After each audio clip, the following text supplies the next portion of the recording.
ఆరాధన కొరకైన వాక్యాన్ని మనం చదువుకుందాం. ప్రకటన గ్రంథము 12వ అధ్యాయము మొదటి వచనం అందులో చదువుకుందాం. ప్రకటన గ్రంథము 12వ అధ్యాయం మొదటి వచనం. అటు తర్వాత బహుజనుల శబ్దం వంటి గొప్ప స్వరం పరలోకమందు ఇలాగ చెప్పుగా వెంటనే, ప్రభువును స్తుతించుడి, రక్షణ మహిమ ప్రభావం మన దేవునికి చెల్లును. ప్రార్థన. ప్రేమగల తండ్రి, నమ్మకమైన దేవా, మా ప్రభువును రక్షణ శబ్దం వంటి గొప్ప స్వరం పరలోకమందు ఇలాగ చెప్పగా వెంటనే, ప్రభువును స్తుతించుడి, రక్షణ మహిమ ప్రభావములు మన దేవునికి చెల్లును. కాబట్టి రక్షణ మహిమ ప్రభావములు మన దేవునికి చెల్లు. కనుక ఎందుకు అంటే రక్షణ కూడా అది దేవుడికే చెందింది. మనం దేవుడు మనం రక్షించడం కనుక ఆరాధన చేయడానికి వచ్చాము. ఆ రక్షణ కూడా ప్రభు ఇచ్చింది. అందు గురించే మనము 116వ కీర్తనలో 116వ కీర్తన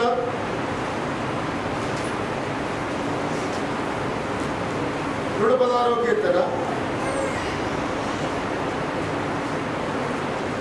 13వ వచనం. 116వ కీర్తన 13వ వచనం.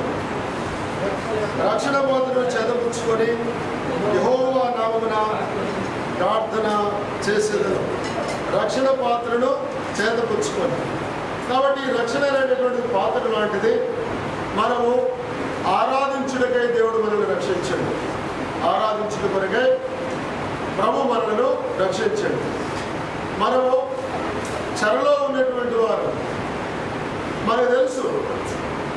అనేక సార్లు ఈ రక్షణ గురించి మనం ధ్యానం చేస్తూ వచ్చినాం. మరోసారి చదువుకుందాం.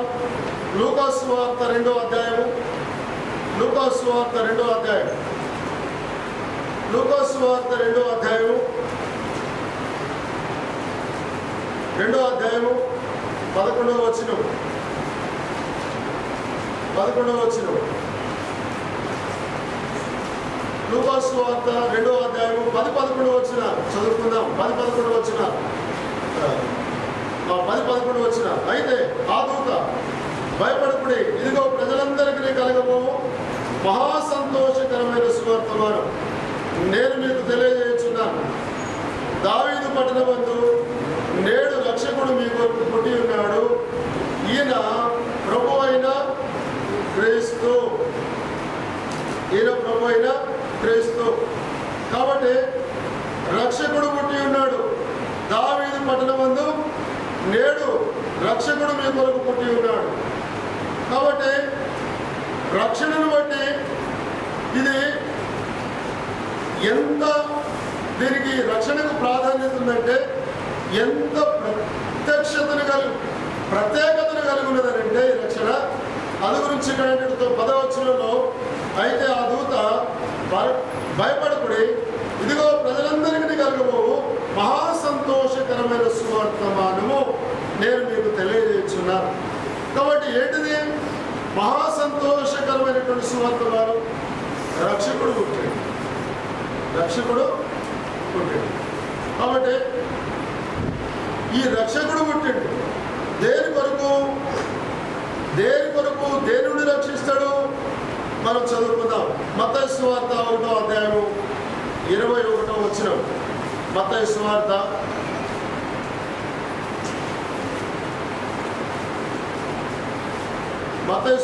1వ అధ్యాయము 21వ వచనం. ఆమె యొక్క కుమారుని కనును తన ప్రజలను వారి పాపముల నుండి ఆయనే రక్షించును గనుక ఆయనకు యేసు అని పేరు పెట్టుదువనెను. కాబట్టి రక్షకుడు పుట్టి ఉన్నాడు. దేని నుండి రక్షించే రక్షకుడు? మానవుడు జన్మ, మానవుడి యొక్క జన్మ. కీర్తనల గ్రంథము 51వ అధ్యాయము 5వ వచనం, కీర్తనల గ్రంథము 51వ అధ్యాయం 5వ వచనం, నేను పాపములో పుట్టినవాడను, పాపములోనే నా తల్లి నన్ను గర్భమున ధరించెను. మానవుడు జన్మతోనే పాపాత్ముడు. కాబట్టి జీవితంలో చూస్తే చదువుకుందాం. ప్రసంగి గ్రంథము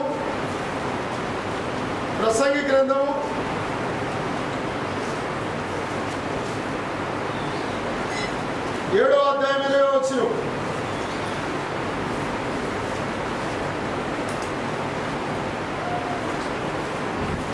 7వ అధ్యాయము 20వ వచనం, పాపము చేయక మేలు చేయుచుండు నీతిమంతుడు భూమి మీద ఒకడైనను లేడు. అంటే పాపములో పుట్టిండు మానవుడు, పాపం చేస్తా ఉన్నాడు. పాపములో పుట్టి మానవుడు భూమి మీద చేసినటువంటిది పాపము. మరి ఈ పాపాన్ని మానవుడు పోగొట్టుకోవాలని ప్రయత్నం చేస్తా ఉండు. సామెతల గ్రంథము 20వ అధ్యాయము 9వ వచనం, 20వ అధ్యాయము సామెతల గ్రంథము 20వ అధ్యాయము 9వ వచనం, నా హృదయమును శుద్ధిపరుచుకొని ఉన్నాను, పాపము పోగొట్టుకొని పవిత్రుడు నైతులను కొనదగిన వాడేవాడు. కాబట్టి ఏమీ లేదు, పాపం పోవట్లేదు. పాపంలో పుట్టిండు, పాపం చేస్తా ఉండు, కానీ పాపము నుండి మానవుడికి రక్షణ లేదు.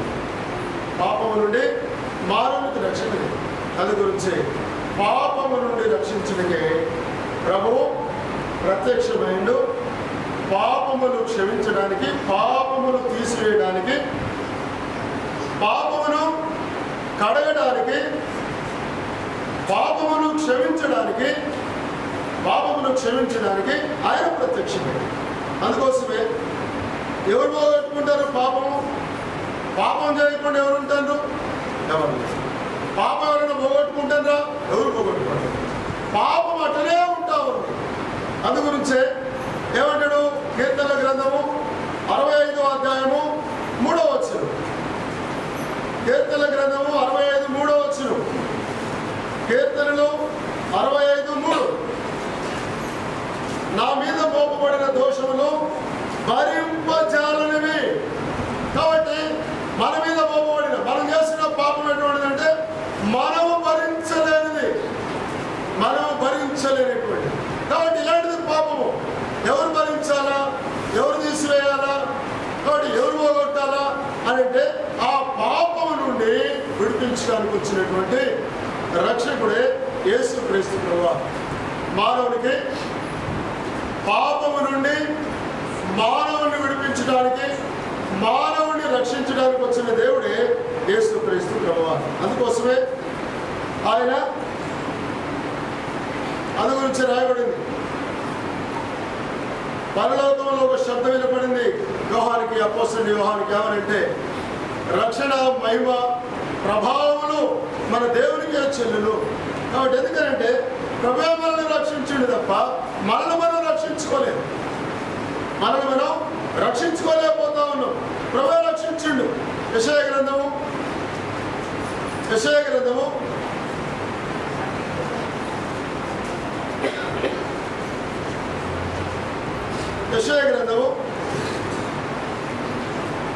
44వ అధ్యాయం 20వ వచనం.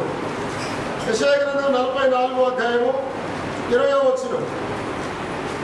యెషయా గ్రంథము 44వ అధ్యాయం 20వ వచనం. వాడు బూడిద తినుచున్నాడు, వాడి మనసు మోసపోయినదై తప్పుదారిన వాడిని తీసుకొని పోవచ్చున్నది.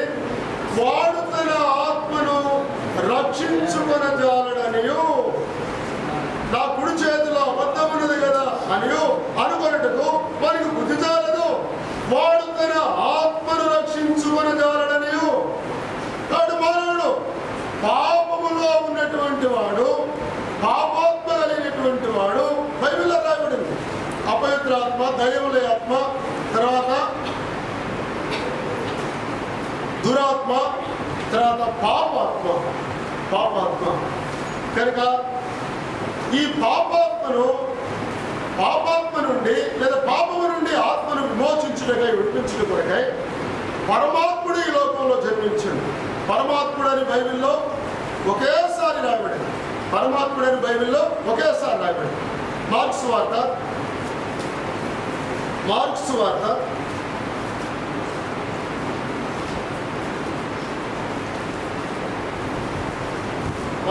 అధ్యాయం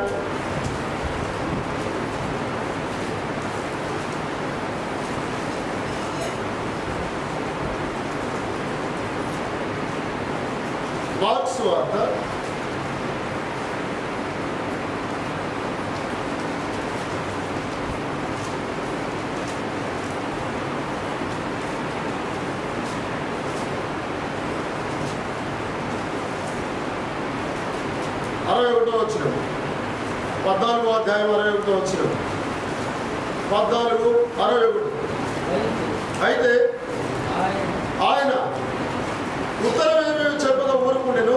తిరిగి ప్రధాన యాజకుడు, పరమాత్ముడి కుమారుడు అయిన క్రీస్తు నీవేనా అని ఆయన అడగగా యేసు, అవును నేనే. కాబట్టి పరమాత్ముడు పాపాత్ముడైనటువంటి మానవుడు విడిపించడానికి వచ్చిన దేవుడు, పరమందున్నటువంటి ఆత్మరూపం కలిగినటువంటి దేవుడు మానవుడిని పాపము నుండి రక్షించడానికి వచ్చాడు. మానవుడు తను తాను రక్షించుకోలేని స్థితిలో ఉన్నాడు. నిస్సహాయ స్థితిలో ఉన్నాడు. నిరాధారమైన స్థితిలో ఉన్నాడు. లూకాసు వార్త 5వ అధ్యాయము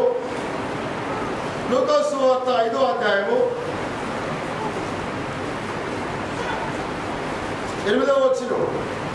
లూకాసు వార్త 5వ అధ్యాయం 8వ వచనం. సీమోను పేతురు అది చూచి యేసు మోకాళ్ళ ఎదుట సాగిలపడి, ప్రభువా నన్ను విడిచిపోము, నేను పాపాత్ముడనని చెప్పాను. పాపము నా ఆత్మను పట్టుకోనుంది. పాపము నా ఆత్మను అంటుకోనుంది. నా ఆత్మను పాపము పట్టుకోనుండగా ఆ పాపము నుండి నన్ను నేను రక్షించుకోలేని స్థితిలో ఉన్న ప్రభువా,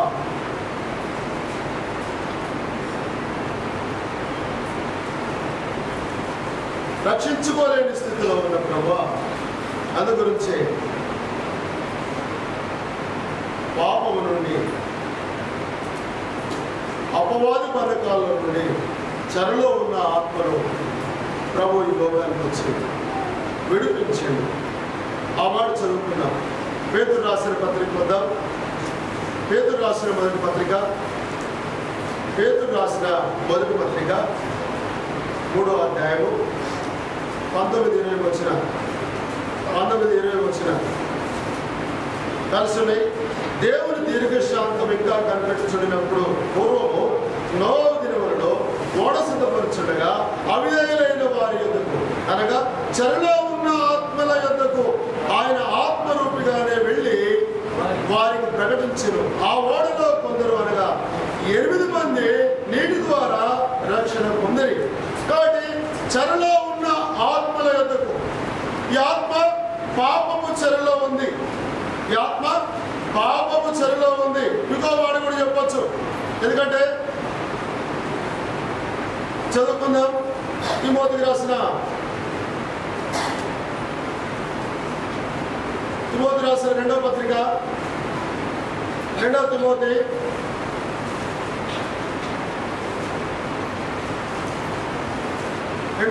2వ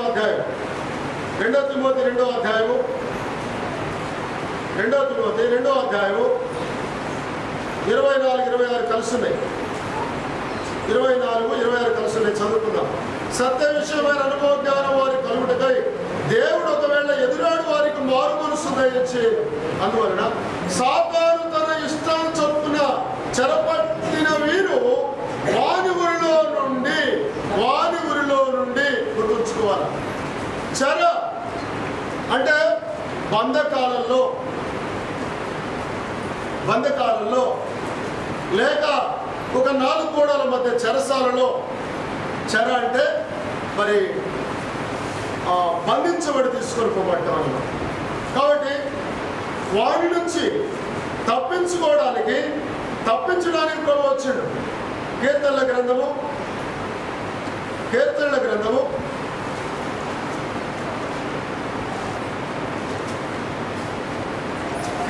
గ్రంథము 124 6,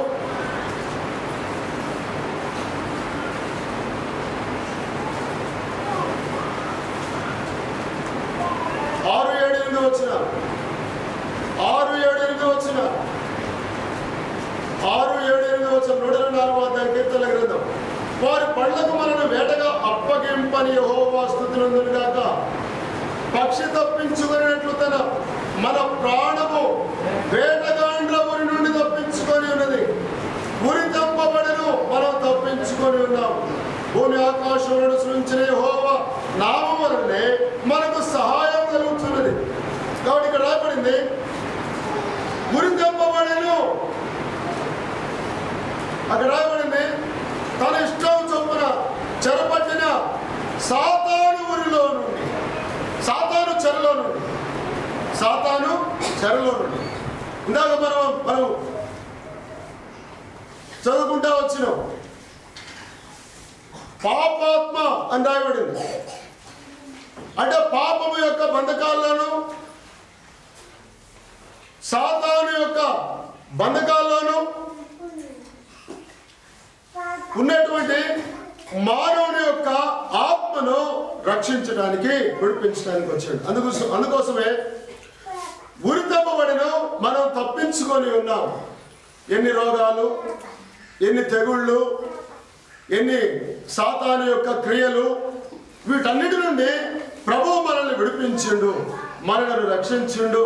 మరోసారి చదువుకుందాం. పేతురు రాసిన 3వ పత్రిక. విశ్వాసం ఉంచును. ఎవరి విశ్వాసం ఉంచును?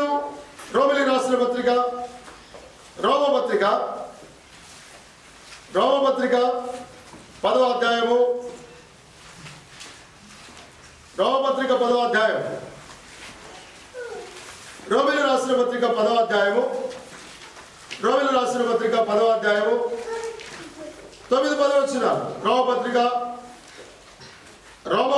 10వ అధ్యాయం 9-10 వచ్చిన. అదేమనగా యేసు ప్రభువుని నోటితో ఒప్పుకొని దేవుడు మృతుల్లో నుండి ఆయనను లేపినని నీ హృదయమందు విశ్వసించిన యెడల నీవు రక్షింపబడదు. ఎలాగనగా నీతి కలుగునట్లు మనుషుడు హృదయంలో విశ్వసించును, రక్షణ కలుగునట్లు నోటితో ఒప్పుకొనును. కాబట్టి 9వ వచనంలో అదేమనగా యేసు ప్రభువుని నోటితో ఒప్పుకొని దేవుడు మృతుల్లో నుండి, సమాధిలో నుండి ఆయన లేపనని నీ హృదయమందు విశ్వసించడని నీవు రక్షింపబడదు. విశ్వాసం ఉంచిన అంతే. పేతురు రాసిన 3వ పత్రిక 1వ అధ్యాయం 8-9 వచ్చిన.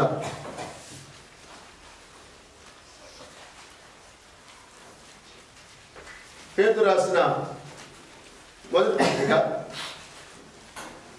పత్రిక 1వ అధ్యాయం 8-9 వచ్చిన. మీరు ఆయనను చూడకపోయినను ఆయనను ప్రేమించున్నారు.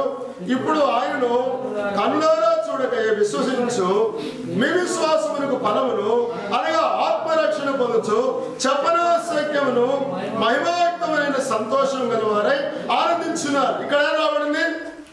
ఆత్మరక్షణ పొందినందువలన మహిమతో కూడిన సంతోషం, మహిమతో కూడిన సంతోషం, ఆనందం.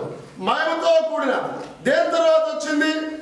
మహిమతో కూడిన ఆనందం, సంతోషం దేని తర్వాత వచ్చింది? రక్షణ తర్వాత వచ్చింది. ఆత్మరక్షణ తర్వాత వచ్చింది. ఇది ఆత్మలో ఆనందం.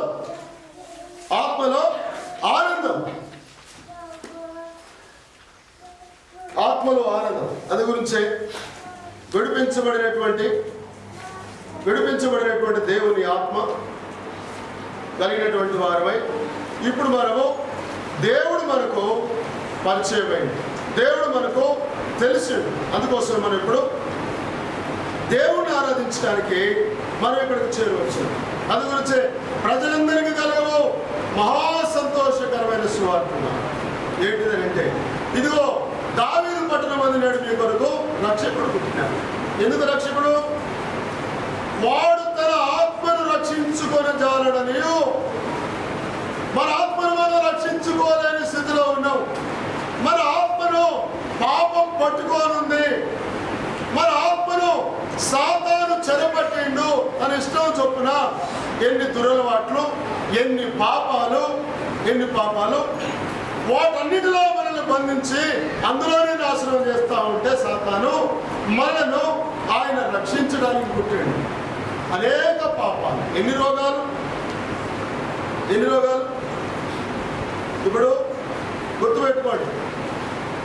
చాలా రోగాలు ఉన్నాయి, చాలామంది డాక్టర్లు ఉన్నారు, అమెరికాలో ఉన్నారు, లేకపోతే బాగా వైద్య శాస్త్రంలో కూడా మంచి నైపుణ్యం కలిగినటువంటి వాళ్ళు చాలామంది డాక్టర్లు ఉన్నారు.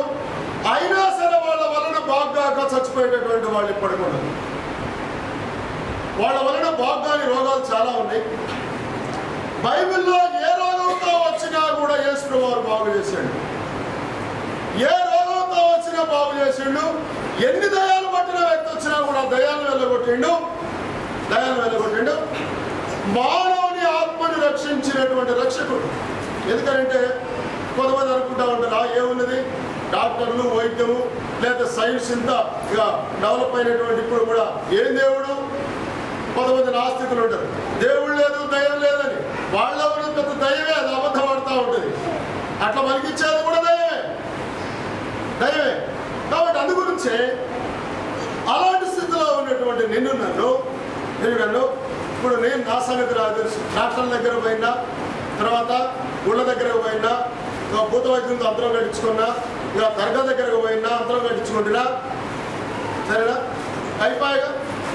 ఇప్పుడు మనం మూఢనమ్మకాలను చూస్తేనేమో భూత వైద్యులు, దర్గా దగ్గరకు పోయాను అదొక రకమైన భక్తే కదా, గుళ్ళ దగ్గర పోయాను అదొక రకమైన భక్తే కదా. మానవ సంబంధంగా చూస్తే డాక్టర్ దగ్గర పోయినా అంటే మానవుడు ఏమి చేయాలో అవి చేసిన నాకున్న బాధను పోగొట్టుకోవడానికి. కానీ ప్రభు మాత్రమే దాన్ని బాగు చేసేయండు కనుక ఎవరు బాగు చేయాలి. అందుగురించే ప్రభు మన ఆత్మను ఆత్మ రక్షించబడిన తర్వాత చెప్పన సత్యము మహిమాత్మైన సంతోషం. ఆత్మ రక్షించబడిన తర్వాత ఆ ఆనందము చెప్పనా సత్యము మహిమాయుక్తమైనటువంటి సంతోషంగా మేము అనుభవిస్తా వచ్చిన నేను అనుభవిస్తా ఉన్నా ఇక్కడ చాలా మంది అనుభవిస్తా ఉన్నారు. కనుక ఆ ఆనందంతో ఆ రక్షణ ఆనందాన్ని దేవుడు మనకి ఇచ్చినందుకు ఆరాధించడానికి వచ్చింది, ఆయన నామాన్ని గణపరచడానికి వచ్చింది. రక్షణ మహిమ ప్రభావములు మన దేవునికే చెందాలి, ఆయనకే చెల్లు, మనకు కాదు. ఏమంటాడు ఇర్మియా గ్రంథము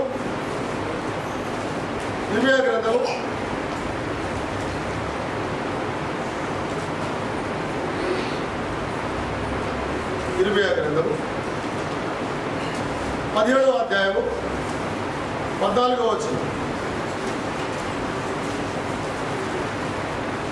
17-14 ఇర్మియా గ్రంథము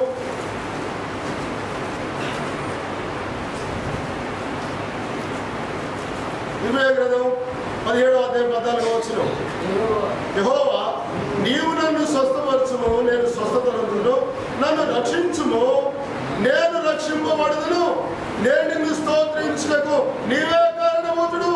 115వ కీర్తన 115వ కీర్తన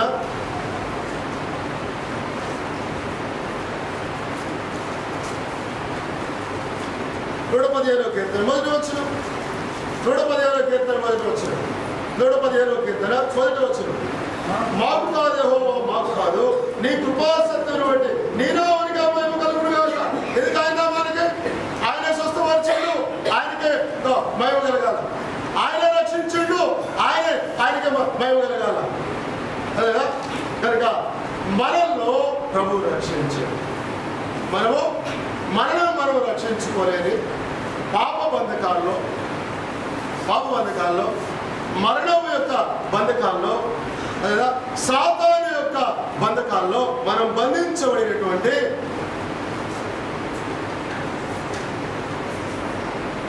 మరణ బంధితులు.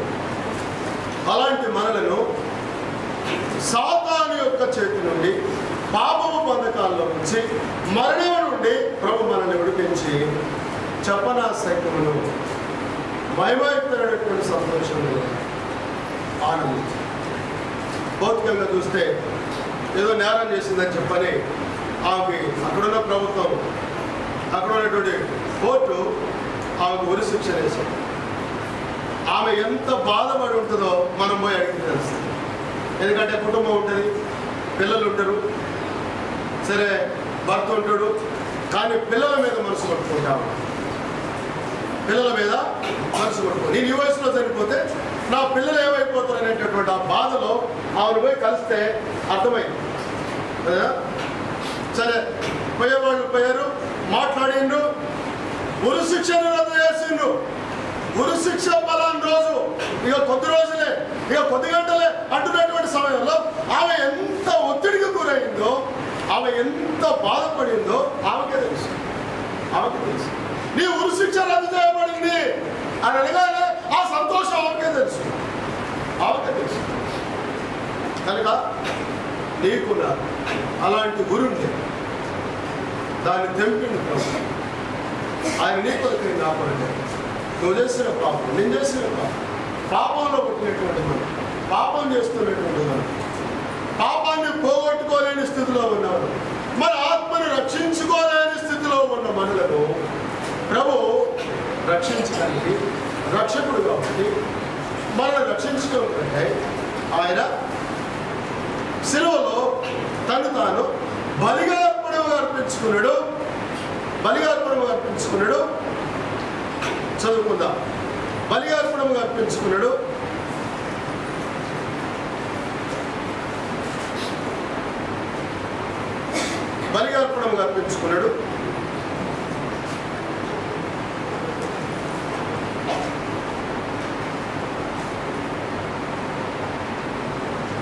రోమిలి రాసిన పత్రిక 6వ అధ్యాయం 18వ వచనం. రోమ 6:18.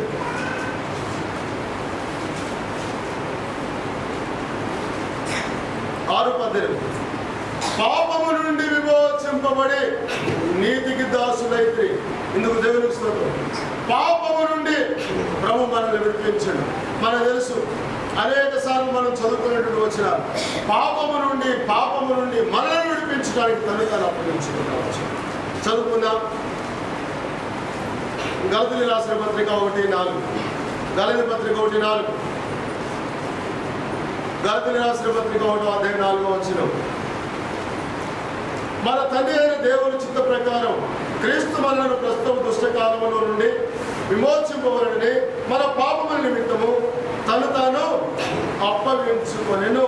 కాబట్టి ప్రభు మనల్ని ఆ దుష్టుని యొక్క చేతిలో నుండి, ఆ పాప బంధకాల్లో నుంచి, ఆ పాపపు ఉరి నుంచి ప్రభు మనల్ని రక్షించడానికి తను తాను అప్పగించాడు.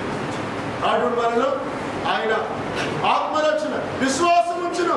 నా ప్రభు నా పాప శిక్ష శిలలో భరించిండు, నా కొరకు గాయపరచబడ్డాడు, నా రక్తం కార్చిండు, ప్రాణం పెట్టిండు, నా పాపానికి శిలలో ప్రాయశ్చిత్తం చేసిండు, సమాధి చేయబడ్డాడు, 3వ రోజున తిరిగి లేచిండు అని హృదయంలో విశ్వసిస్తే నోటితో ఒప్పుకోండి, ప్రభు మనల్ని రక్షించిండు. ఆ పాపము నుండి మనం రక్షించింది కాబట్టి రక్షించింది ప్రభువే.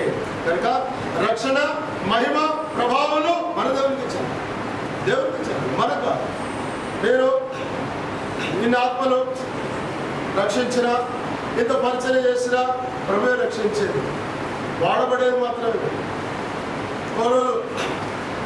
ఒక శిలువలో నా పాప శిక్ష పొందినవు, నా కొరకై గాయపరచబడ్డావు, నలగొట్టబడ్డావు, రక్తం కార్చినావు, ప్రాణం పెట్టినావు, నా పాపానికి శిలువలో ప్రాయశ్చిత్తం చేసి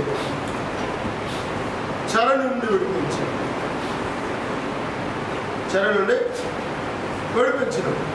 ఇప్పుడు రక్షించిన ఆత్మరక్షణ పొందించు. చెప్పన సైతం మహిమాయుక్తమైన సంతోషంతో ఆనందిస్తా ఉన్నాం. ఆ ఆనందమే ఇప్పుడు మనం చేశాం. ఇంకో మాట చదువుకుని ఆనందం ప్రవేశించాం. కీర్తనల గ్రంథము 126వ అధ్యాయం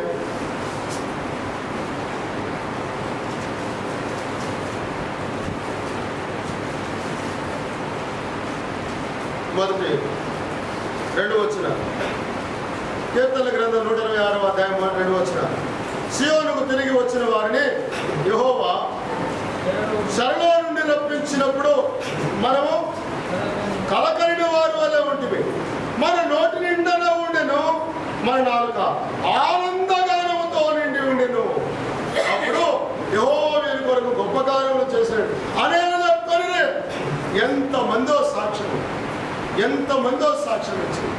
మన నాలుక ఆనందగానం చేస్తా వచ్చింది. దేని కొరకు? చెరలో ఉన్న మనలను ప్రభువు విడిపించాడు. తన మందిరానికి, తన సంఘంలో అవయవాలుగా చేర్చాడు. ప్రభు అవయవాలుగా చేశాడు. తర్వాత తన మందిరంలో చేర్చాడు. తన రాజ్యానికి మహిమకు వారసులుగా చేశాడు. ఆనందం. కాబట్టి ఆత్మరక్షణ కలిగిన ఆనందం. ప్రభు బలియాగం ద్వారా మనం రక్షించబడి మనం జన్మతో ఆ ప్రభు చేసిన ఒక 2-4 వచనాలు చదువుకుందాం త్వరగా. మత్తయి సువార్త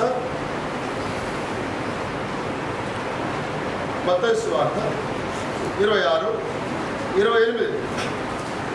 ఇది నా రక్తము అనగా పాప క్షమాపణ నిమిత్తము అనేకుల కొరకు చిందింపబడుచున్న నిబంధన రక్తము. నిబంధన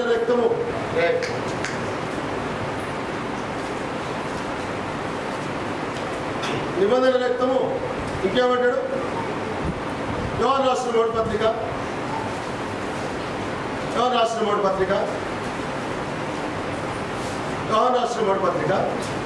3వ అధ్యాయము 5వ వచనం. యోహాను రాసిన మొదటి పత్రిక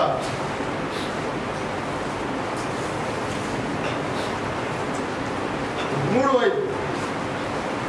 పాపములు తీసివేయుటకై ఆయన ప్రత్యక్షమాయననే మీకు తెలియను. ఆయన ఎందుకు పాపమే లేదు, పాపాలు తీసేయడానికి వచ్చిండు. ఇంకో మాట చదువుకుందాం. మత్తయి సువార్త 9వ అధ్యాయము 2వ వచనం. దాన్ని తీస్తే చదవండి. మత్తయి సువార్త 9:2. మత్తయి సువార్త 9:2.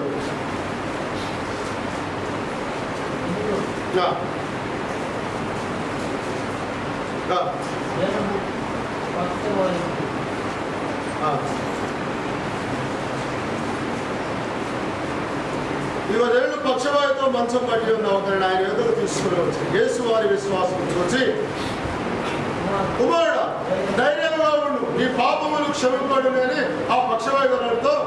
కాబట్టి పాపములు క్షమించేటటువంటి దేవుడు, పాపాన్ని తీసివేసిన దేవుడు, పాపాన్ని క్షమించిన దేవుడు,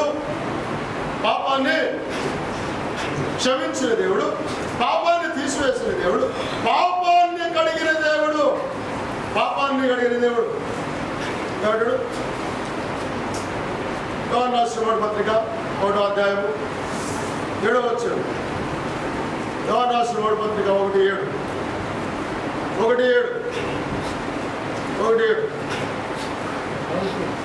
అయితే ఆయన వెలుగులో ఉన్న ప్రకారము మనమును వెలుగులో నడిచేటలా మనం అన్యోన్య సహవాసం గలవారమైనము. అప్పుడు ఆయన కుమారుడైన యేసు రక్తము ప్రతి పాపము నుండి మనల్ని పోతున్న ప్రతి పాపము ఆరాధన మాత్రమే దేవుడు మనం మెచ్చుకోలేదు. ఎందుకోసం అంటే మనల్ని అనేకం ఇస్తా ఉంటాం. దేవుడు కోరిన ఒక ఆరాధన లేదా కనుక దేవుడు కోరేది ఒక ఆరాధన. ఎఫెసు పత్రికలో మాట చదువుకుందాం త్వరగా. ఎఫెసు పత్రిక 1వ అధ్యాయం 7వ వచనం. దేవుని కృపా మహదైశ్వర్యను బట్టి ఆ ప్రియుని యందు ఆయన రక్తం వలన మనకు విమోచనం అనగా మన అపరాధముల క్షమాపణ మనకు కలిగి ఉన్నది. క్షమాపణ కలిగి జన్మతో పుట్టినట్టు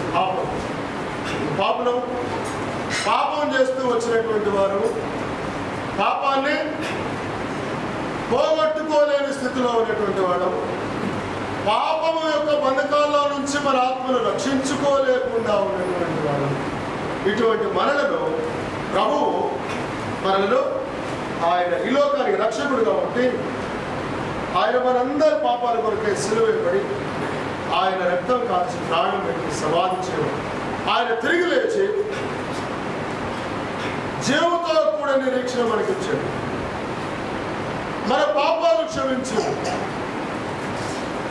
మన పాపాన్ని తీసివేశాడు, మన పాపాన్ని కడిగిండు, తుడిచిండు, మన ఆత్మని రక్షించి బాధలో ఉన్న మనకు సంతోషాన్ని, ఆనందాన్ని, చెప్పనాసైకమైనటువంటి సంతోషాన్ని పంపించాడు. ప్రభువుని ఆరాధించాలి. ఇంకో మాట చదువుకున్నాం. ఇర్మియా గ్రంథము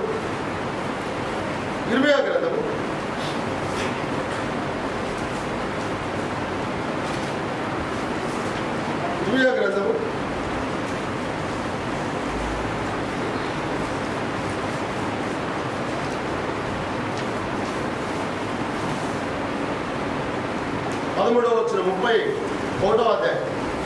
31వ అధ్యాయం 13వ వచనం. ఇర్మియా గ్రంథము 31వ అధ్యాయము 13వ వచనం, పేజీ నెంబర్ 654.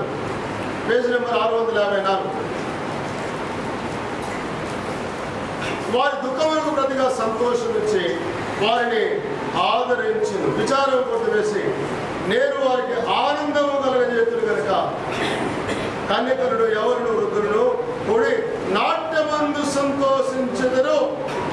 ఇది ఆరాధనను వచ్చినటువంటి వాక్యము.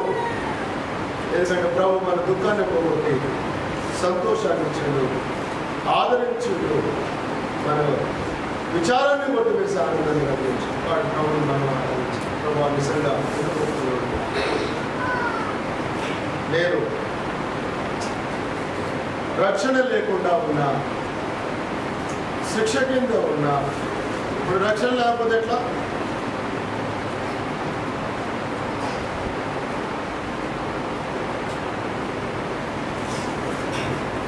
మార్కు సువార్త 16వ అధ్యాయం 16వ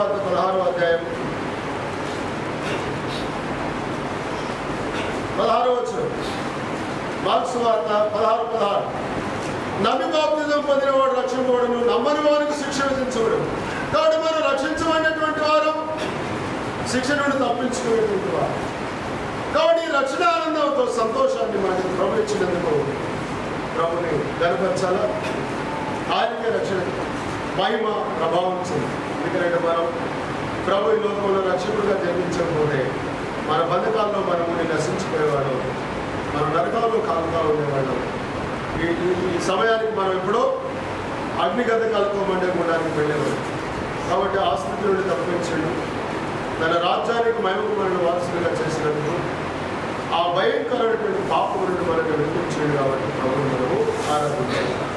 మన ఆత్మను రక్షించాడు, చెప్పనాశైకం మహిమయుక్తున్న సంతోషాన్ని ఇచ్చాడు, ఆనందాన్ని ఇచ్చాడు, బాధను పోగొట్టాడు. దానికి ప్రభువుని ఆరాధించాడు. ఆరాధనలో మన వాక్య ప్రభువుని ఆరాధించాడు.